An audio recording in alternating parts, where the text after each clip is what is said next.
município de Angra do Heroísmo tem feito um investimento em documentários que permitam trazer a memória para as gerações atuais.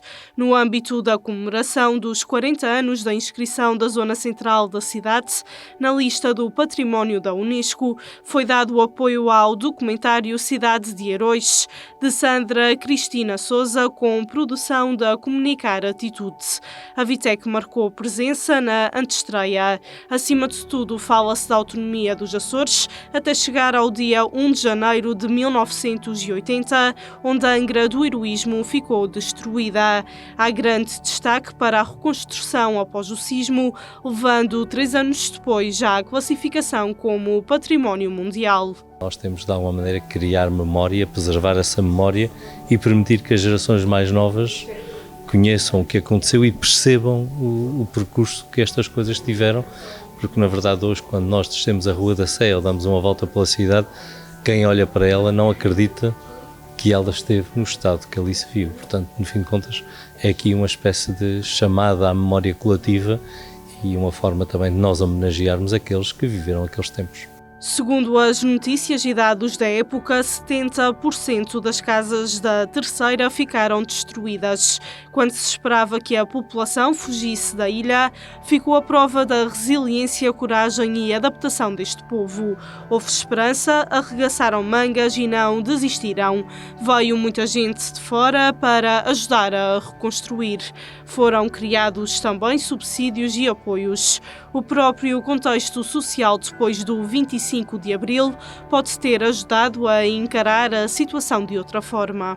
Basta olharmos para aquilo que são os eventos semelhantes, embora não com a mesma magnitude, que aconteceram no século XX, desde aquilo que aconteceu com o terremoto do Faial em 1926, em que levou uma debandada da cidade, aquilo que aconteceu com os Capelinhos, que levou a uma perda generalizada da população, ou mesmo aquilo que aconteceu no Pico, em 73, em que uma crise sísmica causou também muita gente a sair da ilha, ou então o caso talvez mais dramático foi o que aconteceu em São Jorge em 1964, em que nessa altura houve mesmo um quase abandono da ilha e situações verdadeiramente dramáticas que se viram.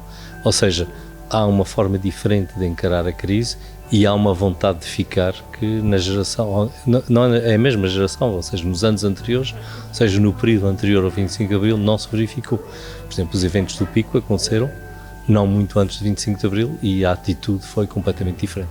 São vários os testemunhos neste documentário. Angra renasceu e por vezes custa acreditar que em 3 anos foi possível reconstruir a cidade e levá-la a Património da Unesco.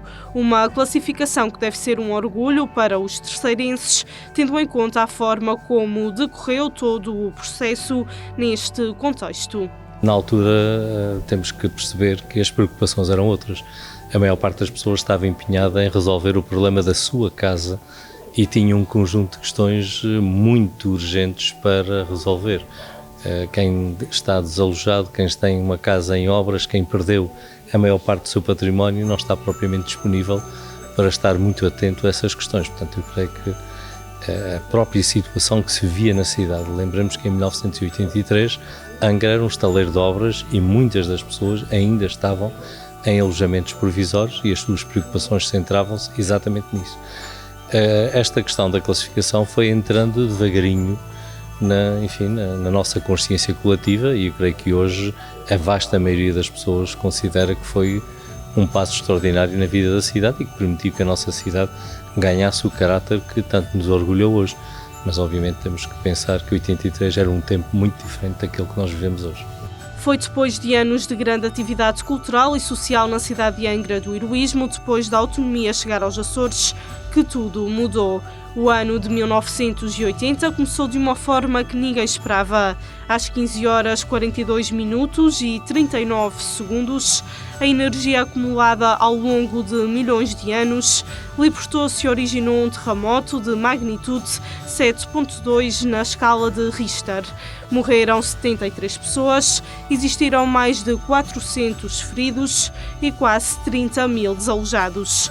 Foi o terremoto mais avassalador do país nos últimos 200 anos. Não estava na ilha, estava em Lisboa, eu estava na fase final do meu curso na universidade e só conheci o sismo ou as consequências do sismo cerca de uma semana depois, em que estive nos altares, em que voltei, enfim, para também ver o que se passava com a minha própria família, e porque na altura as comunicações não era como agora, a internet ainda não tinha sido inventada e, portanto, nós tínhamos grandes dificuldades de comunicação. Portanto, eu não tenho uma memória direta do sismo, tenho sim aquelas imagens do que é que aconteceu a seguir e depois as grandes dificuldades que a minha própria família passou, que também tiveram que ficar a viver numa garagem, e a dificuldade que foi para pôr a casa novamente de pé. E, portanto, acho que a minha experiência é a experiência de praticamente todos os da minha geração, que na altura éramos jovens, em que vimos as casas das nossas famílias a serem reconstruídas depois daquele desastroso dia. Angra teve de se reconstruir e de construir uma nova sociedade a partir dessa altura. As técnicas utilizadas foram elogiadas pela Unesco como um misto de reconstrução, de restauro, de reconstituição, sem danificar a parte histórica da cidade. Foi enxugar as lágrimas e arregaçar mangas, numa altura onde o governo regional tinha pouco tempo de existência. Hoje os desafios são outros, mas já há que continuar a fazer a conservação e restauro do património edificado. Foi assim que se deu por terminado um ano com um ciclo de eventos a comemorar os 40 anos da classificação de Angra como Património Mundial.